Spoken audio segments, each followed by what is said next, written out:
Hello and welcome to another episode of the Total Motorsport F1 show. I am your host Joe Krishnan, and I'd like to give a warm welcome back to Brandon Sutton and Adam Dickinson after Dov filled in last week. How are we, guys? Good, thank you. I Ready offer, for another exciting weekend. yeah, Well, I mean, if there's one thing for sure, it's that this triple header is delivering a lot of drama. First, Austin, where we had the will they, won't they with the penalty. Turns out only Norris got that. Now the normally boring Mexico Grand Prix is actually fun again. Um, the two men heavily involved in influencing that were, of course, Max Verstappen and Lando Norris. So that's where we'll start.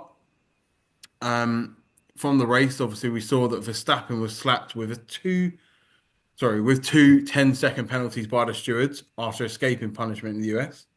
Was that a fair judgment? Brandon, would you like to start? I don't really think they can argue against it. It's a habit of Verstappen running his rivals off track. And this time, Norris had to take avoidant action. He even brakes, and there is contact. So if Norris isn't trying to avoid that collision at turn four, there's a good chance he's out of the race. And then turn eight, that's just indefensible. yeah. I think it is massive. Like it's the biggest penalty that I can. I know they were technically two incidents, but it was in the space of a few corners, and it is really the biggest. Bearing in mind that Hamilton got 10 seconds for Silverstone 2021. I know that's a while back, and people have different views on it. But just looking at how the stewards ruled on that, and then that they found Hamilton guilty, and then the punishment that they gave him was 10 seconds. So from that angle, it does seem like a lot, but to me, I think it was just sending Verstappen a message, and I'm all for that. Like, yeah, maybe it was on the harsh end, particularly, well, for the first one. I think the second one, like you say, is indefensible. For the first one, then I get it a bit more why they can be annoyed, but he's got away with so much that I think in terms of sending a message, then it had to be done, and I'm yeah glad that they did. Yeah, I think the issue for me was that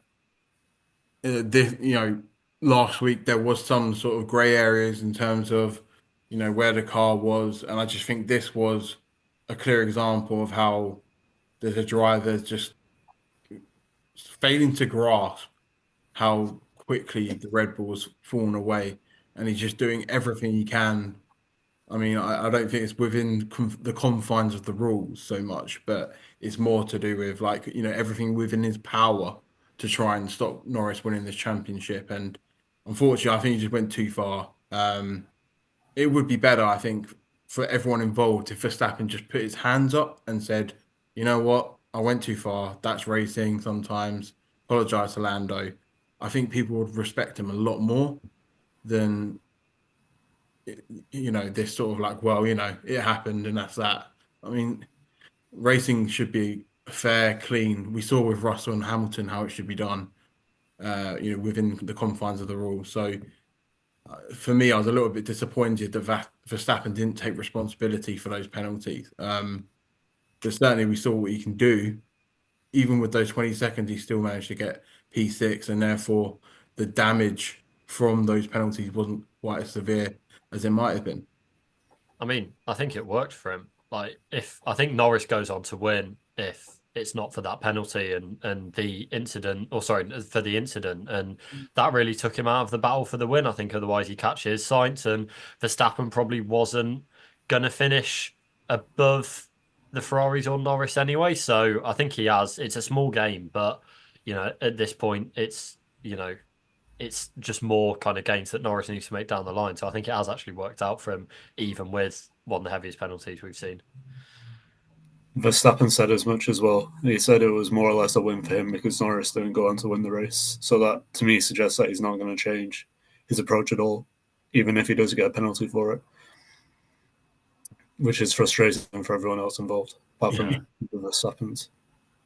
I think we're sort of heading towards one of those situations, Schumacher, where they just end up taking like another driver off the track completely in order to win the championship. But I feel like the stewards have got to be prepared for that. They've got to be wise to that being an actual situation and make it clear that's not acceptable because if the penalty is going to be severe enough that it's going to cost Verstappen, then he won't do it. He's got no choice to just race and see how it goes. But I would be really annoyed if that's how the championship was decided by Verstappen taking out Norris a la Monza 2021 when he took out Hamilton. It's not what we deserve as F1 fans. We deserve a proper ending within the rules this time.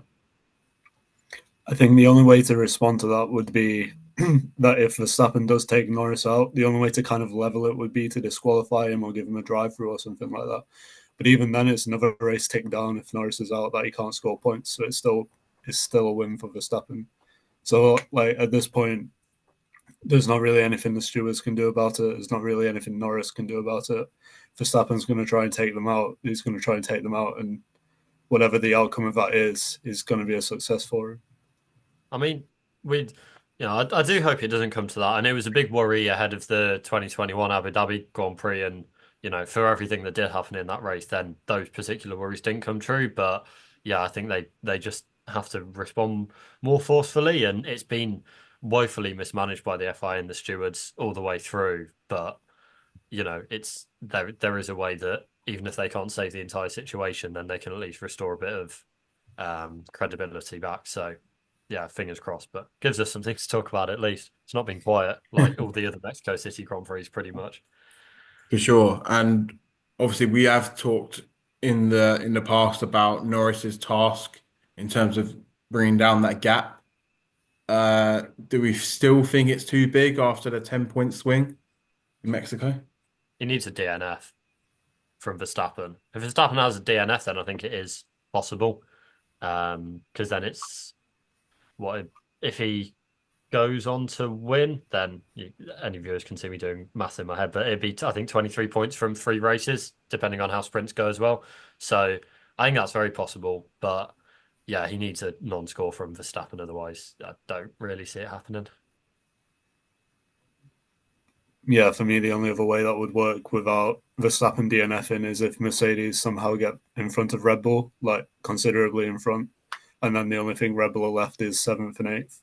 But even then, Mercedes don't look like they're going to do that. So it is going to come down to a DNF or just some kind of no point score for Verstappen. Am I right in saying that Verstappen, the next time he takes another engine, it's a penalty, which Mm. means that could be. I mean, some drivers have a crash. We've seen Verstappen crash in Saudi Arabia, if you remember, during qualifying. Um, if he was to, like damage his engine at all, and obviously needs a replacement, or he just has an engine failure, then that could really throw a spanner in the works, and it wouldn't be so much a DNF, but having to start at the back of the grid or something would really make that quite interesting, especially if Norris got on pole position, sorry. Um, so yeah, I mean, I guess obviously the DNF would be a perfect way to do it, but for me, the more exciting way would be that Verstappen's at the back of the grid trying to fight his way through in a Red Bull that's not that quick anymore, and while Norris is at the front trying to stave off the Ferraris and Mercedes. I think that'd be a great scenario. But I think even then, Verstappen is just so good. Like as much as he's been over the limit a couple of times in the last few races, like he's just so good at that. He's come through from the back of the grid before when the pressure's really on. Like, he's not going to be racing, like Zhou when he's to overtake him the same way that he races Norris. Like he is just so clinical in terms of that. And I think even if he's at the back of the grid, then he'd be able to, even if he scores like 5 points in a race, that just is, could be such a huge addition to what Norris needs. But yeah, I think, it would definitely spice it up. But I do think he just needs him to score zero. I think as well, the frustrating thing for McLaren is the Red Bull upgrades at the United States. It seemed like they've given Red Bull just enough over one lap that Verstappen's now qualifying second and third, rather than struggling like he was in Monza or um, there was another race where he struggled, but I can't remember it. But now it seems like it's just close enough that even if Norris does take pole, Verstappen's going to be like third or fourth. And that's just not a big enough gap to overturn the deficit. right, let's move on from the front of the grid chat. Ferrari, another win for them. Carlos Sainz. It was quite an emotional occasion for him because I believe Crofty said that he was the first Spanish-speaking winner of the Mexican Grand Prix, which is quite an astounding achievement, really. I do kind of wonder if that was the best weekend of his career. I mean, he's had some really good ones. Silverstone sticks out to me, but obviously in Singapore as well when he beat Red Bull at their prime. But so yeah, I mean, have Ferrari made a colossal error here in getting rid of a driver who's in the form of his life right now?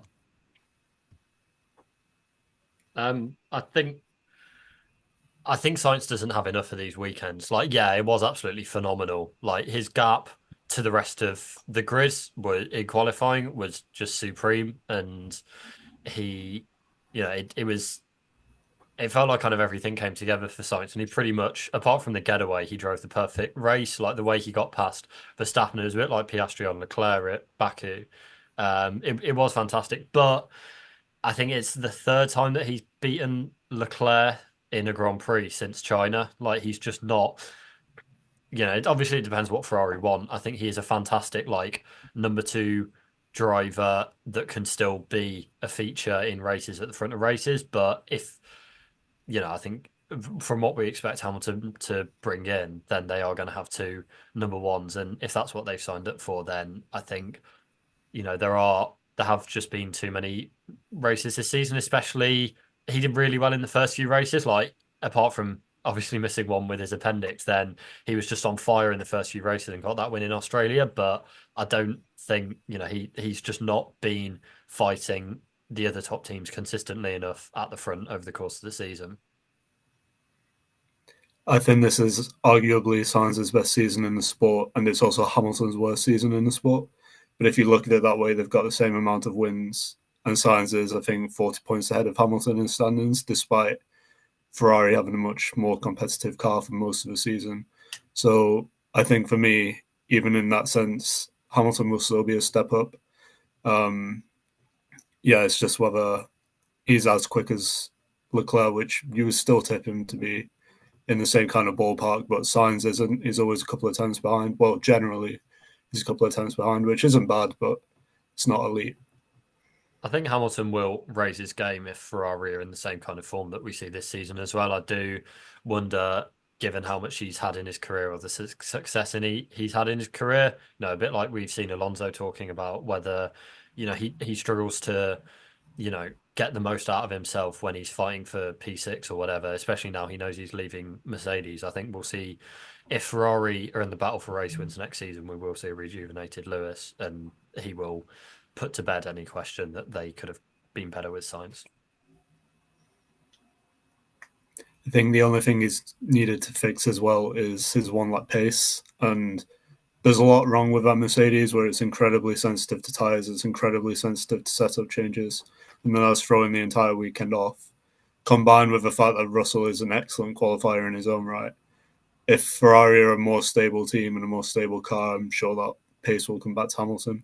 Because it was only last year he was finishing third, and you don't forget one lap pace in under 12 months. Yeah, I think Lewis on his day, you would probably say that maybe Verstappen has moved above him now, just in terms of every area of F1. I think the fact that Verstappen is still excelling in a struggling car at the moment is kind of putting to bed this idea that it was just the car all along. So I think whereas Hamilton, there have been times where he's been beaten by Russell in a struggling car. And as you said, some of the settings need to be right for him to truly excel. Um, but having said that, if you put Hamilton in a car with a rocket ship, and we saw that Mercedes in Brazil 2022, I think it was, where they just phenomenally fast, but also his speed around some of the corners is incredible. I can't wait to see him in that Scuderia, and I also think that he's really going to give Leclerc a run for his money because I've never been truly convinced about Leclerc's racecraft. I think qualifying he's a really quick over one lap, but I think Hamilton has that sort of grit you need in the one-to-one battles as well as the time management, the composure in the tough moments, and so on. So it's going to be really interesting to see how that dynamic works with the Italian team. I think it is that is probably something that Sainz is stronger than Leclerc at, and I think we've seen Leclerc improve as he's been Sainz's teammate, not to the same level, but just Sainz's kind of race management and calmness when dealing with the team. I think that's a strength that he has, and I am glad that he got his one moment because when he's performing well, you can just see like sometimes he's so fired up in the cockpit, and it was at the start of the season when he'd been, axed by Ferrari, and that was clearly, rankering him so much, and he responded with some absolutely fantastic weekends. So, yes, he doesn't do it consistently enough to be, in that top tier of drivers, but when he's on song, you don't necessarily know when it's going to be, and then out, he can be fighting with the best drivers on the planet, and it's, his Monza performance was it last season when he fought off both Red Bulls, kept them behind for a long time, and still beat Leclerc. That was just an absolutely phenomenal performance, one of the ones of the season, I thought. So I'm glad he got that moment to savour, and he'll absolutely be an asset to Williams, obviously, next season. So, do we see? Obviously, we've got a three-way fight for the constructors at the moment, but it does look like it's going to be Ferrari and McLaren towards the end of the season due to Checo Perez doing Checo Perez, and we'll talk about him later. But do we see Ferrari finally ending that long, long run? I think it's 16 years without a title. Yeah, Quite simply, yes. I don't know. It's a difficult one to call, but I don't know. I can see Piastri getting pulled more into the team game with Verstappen, if McLaren think there is any chance there. So, yeah, I think Ferrari are just so on song at the moment as well. What about you, Brandon? I agree with that, but I think also the gap might just be too much, and Piastri is not going to be qualifying like 17th every weekend. So it could be a similar situation to Verstappen where Ferrari are quicker, but it's just not enough to overturn that gap in time. But yeah, Red Bull are out of it now, just on the basis of how unreliable Perez is before you even talk about the rest of the team, like the car and stuff. So I think McLaren should get over the line. But I think the really interesting thing would be if Ferrari get really close to McLaren.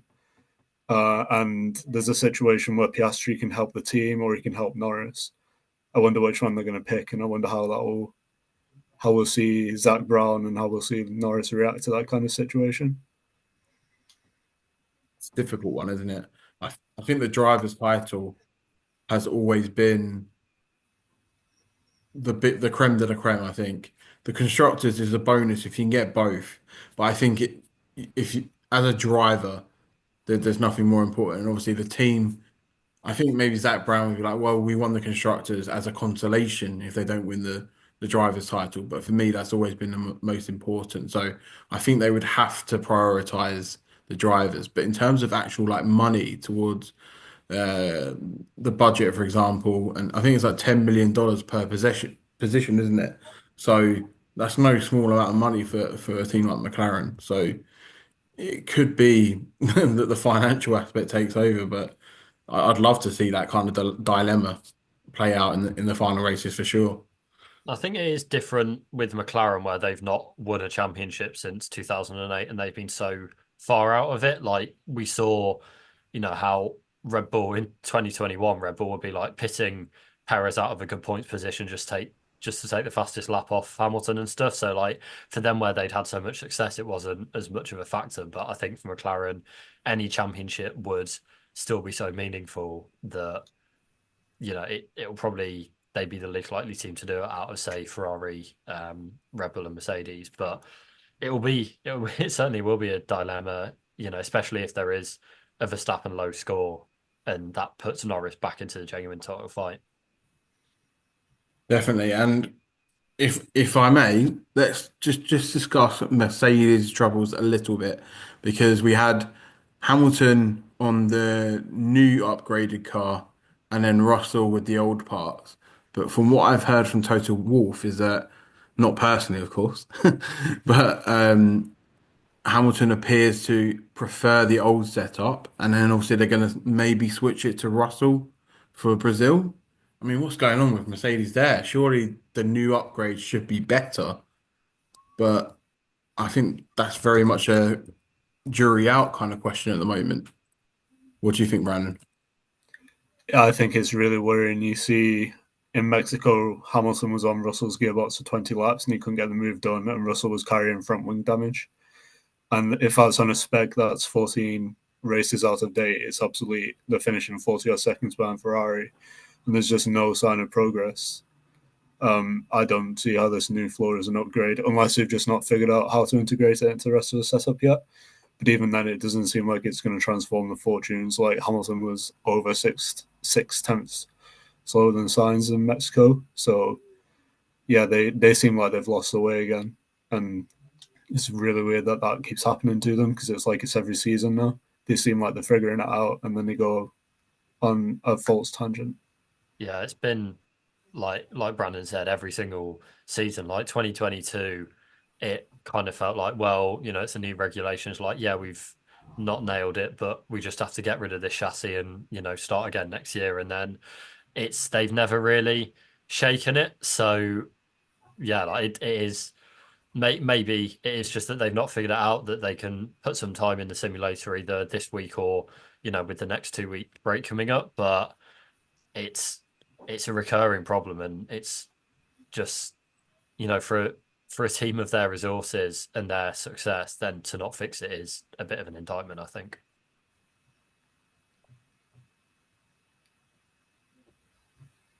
I think. Sorry, Sorry. go. I think it's concerning as well that every time they lose away in terms of pace, the car also comes with a bunch of setup issues, balance issues, and stuff like that. Like McLaren's upgrade at Mexico, it seemed like it didn't give them a step forwards, but it didn't completely destroy the car or anything like that. But for Mercedes, every time an upgrade doesn't work, it seems like it also just makes the car incredibly hard to drive. And if you've got two drivers like George Russell and Lewis Hamilton who are struggling with that kind of car, can you imagine what someone like Stroll will be trying to do with it, or Joe, like someone who's just clearly nowhere near that level? And it's weird because they keep catching like good form in these seasons. Like, they finished 2022 pretty strongly, and like in the middle of, obviously they won what, 3 races on the bounce or 3 races in 4 this season. Like they have had these weird patches of form where they've done well in each season. But so like on the one hand they can get upgrades to work, and then they get another one that's just completely, you know, they don't know how to work it. So it's bizarre. So there is another driver that needs a bit of a mention on this podcast because he is struggling, and it does feel like the end of days for Sergio Checo Perez. Um, I think Brandon, when we were discussing the notes for this meeting, called him mid-res. And I think it's hard to disagree with that kind of comment now because he qualified 18th for his home race. I mean, behind Bottas, Colapinto. I mean, even Piastri had a mare finish ahead of him in the quali. It just wasn't Checo's afternoon, was it? Oh, this is all going to end in quite a disappointing sort of whop kind of thing, isn't it? Like, what's gone wrong with Perez? I think it's obviously he like had a decent start to the season, but I think he's just like so lacking in confidence right now. Obviously, he's not a good driver as Verstappen anyway, but I think it's just he just needs a reset. Like if I was him, I'd be wanting out of Red Bull anyway, to be honest, because it's just like doing his career absolutely no good. And I don't, I don't think like he's just dropped to become one of the worst drivers on the grid. I think if you put him in another situation, as we've seen with other drivers, then he could become one of those, drives around like the midpoint of the grid where they are actually very good in the midfield. But just right now where he is at Red Bull, I think he needs to get out, and for the sake of his continued career if he wants it. Yeah, I think when his time is done, it's just going to be a mercy to him. And I think maybe he'll be disappointed or he'll be like sad that his time has ended like this year. But eventually, I think after maybe a few months, he'll kind of reconnect with F1. He'll feel like he's a bit happier, and then maybe he'll want to go again if he doesn't retire or like go to North America again.